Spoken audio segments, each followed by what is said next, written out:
Want to share a little bit of what you know so far about food deserts? Who's not it? Yeah. Oh, isn't it like, I don't know, did they do it last year for the, that's where I've heard about it. Emily told me a little bit about it. Cool.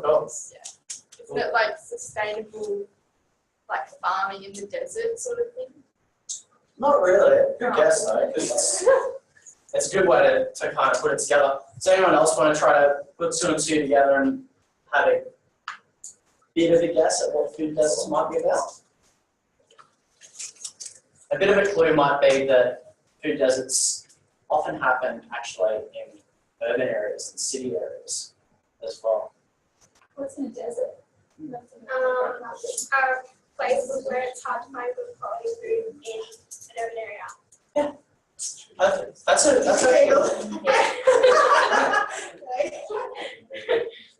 totally not cheating by doing that. That's what we want you guys to be doing research. Hopefully it's from a nice reliable source. Wikipedia.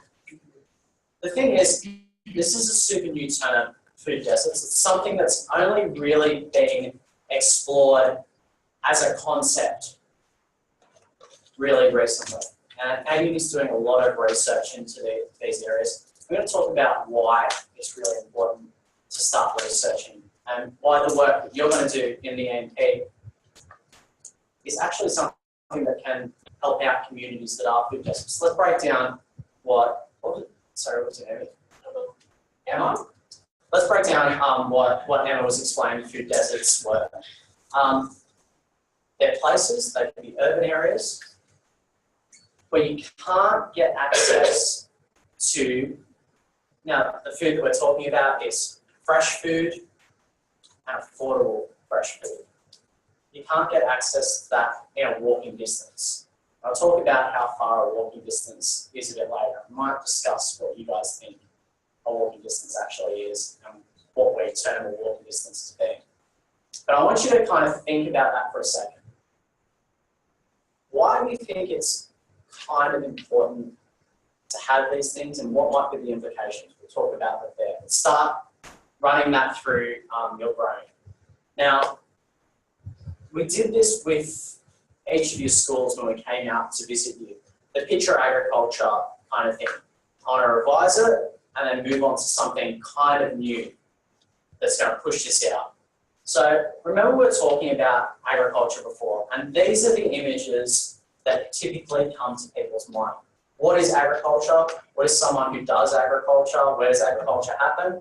These were the things that came out at your schools when we were doing the EMP, that a lot of people think agriculture typically is. You guys remember this when I came over?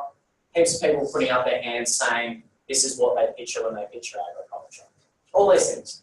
The typical person who does agriculture, that stereotype, that's usually older white males, okay? That where does it happen? Usually in rural settings. And what are those kind of crops, tractors, animals? That's all agriculture is. If you ask the average person what agriculture is, guaranteed you're going to get most of those. Okay? But as we all know, we're a little bit more informed. Agriculture we rely on every day. It's something that is a part of our lives quite often, at least 3 times a day when you have a meal, but for a lot of us, even more than that. And we kind of ran through what agriculture is here. So Jean-Bart did an excellent job of talking about our course and why we've kind of changed it up. Reason being is that agriculturalists are really those people that are working internationally to solve those food issues. I talked about Justin, who won that New Colombo Plan thing when I went to school, studying over in Thailand. He's awesome. We talked about Megan, who runs the Youth Food Movement. She's all about empowering young people, teaching them skills. Food literacy is the term that we kind of play around there. It's all about empowering people, helping people to access that fresh, available, affordable food.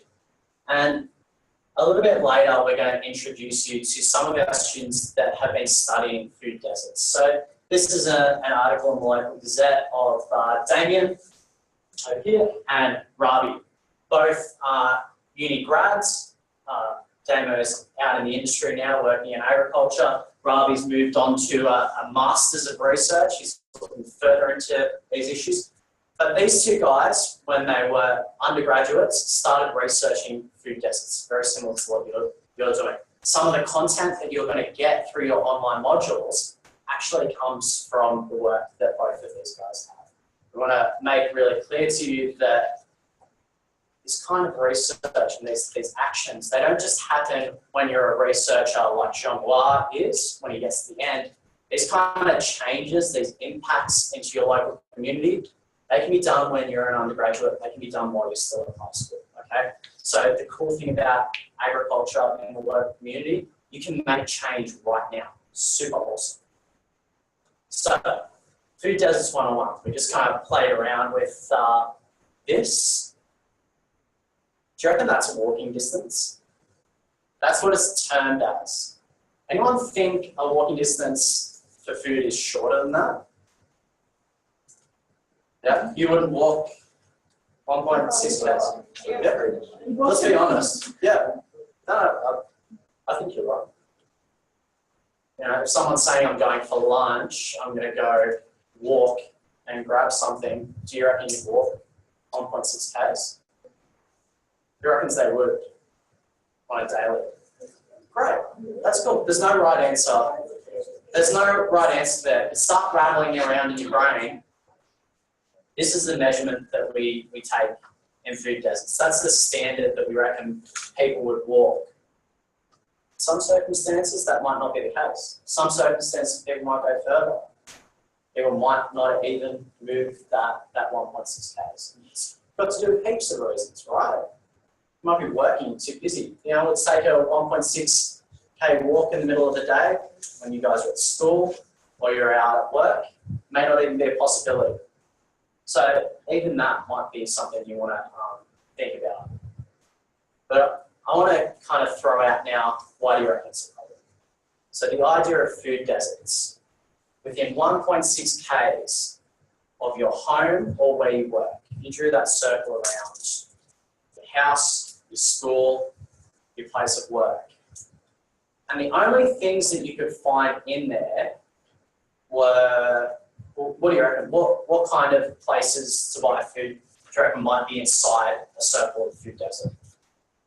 Looking for anything that's not healthy, fresh, Yeah, or maybe like fast food places. Fast food, yeah. Yeah, break it down further. What kind of places are we talking about? I have McDonald's is 2 blocks away from my house. you have a work I rate. have a McDonald's Right. and an Aldi and a Cold Oh my gosh. I live near High Street. Okay, yeah, it's so close, yeah. Do you have like a fruit and veg shop or butcher, those kind of things? I have a son with other shops. I have quite a few cold shops. Yeah. Great. Well, let's break those down. We said a McDonald's. What do you reckon?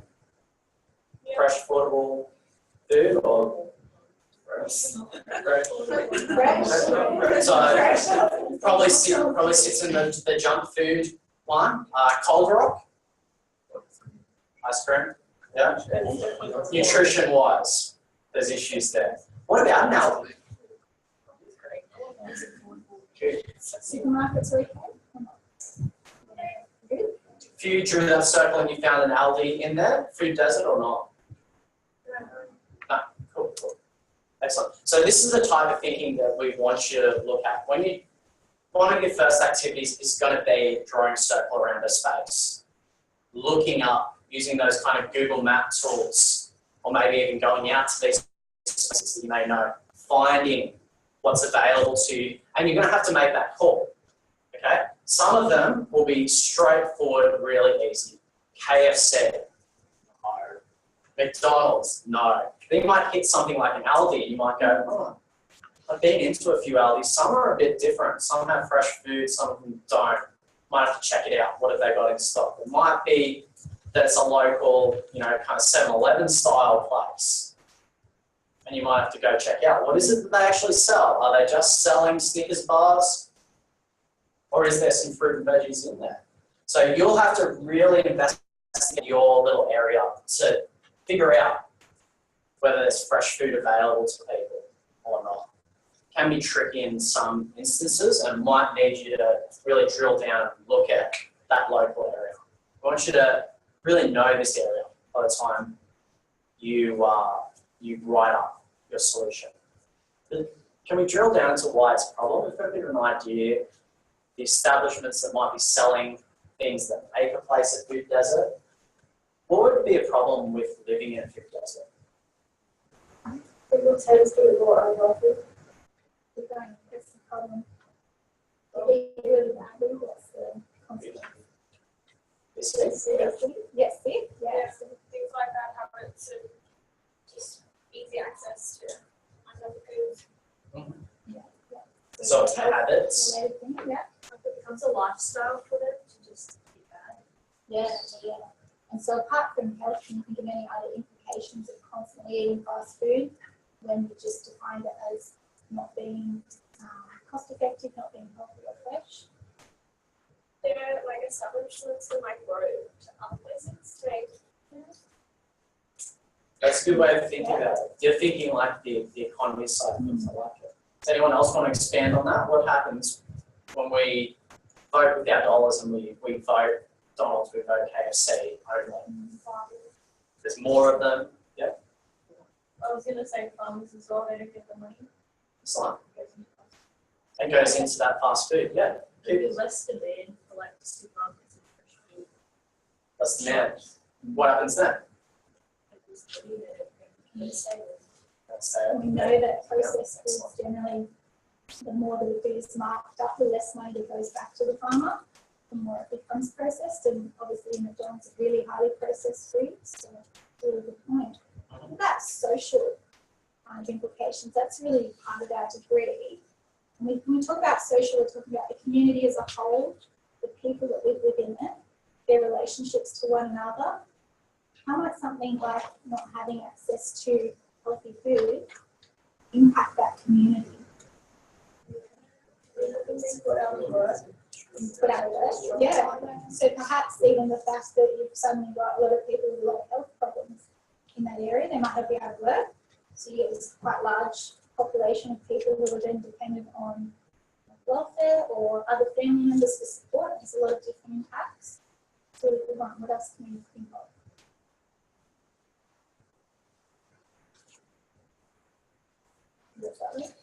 Well, like unhealthy food compared to other food really impacts the way life is doing. Makes you like more tired and more unhappy and connections with other people and just be more negative. Yeah. So your health is down. It's going to affect your emotions, Yeah. the way you relate to people. Healthier, happier, those kind of ideas. Great. So that's going to draw into the community. This is what we're going to keep pushing this even further. But this is what we want you to do. We're showing you a technique here that is sometimes a little bit awkward in your thinking. You guys noticed we stopped, we were quiet, we're really drilling down our ideas. We went past the easy ones and started going a bit deeper. We're using a technique where we ask why. Ask it at least 3 times. That's what we did. We want you to take this home. Has anyone ever done this in school, or their teachers have asked you something similar? Yeah, you've done it before. What have you found when you've done it? Yeah. Do you ever get to a point where you can't go live? An end point? Yeah. That's probably Yeah.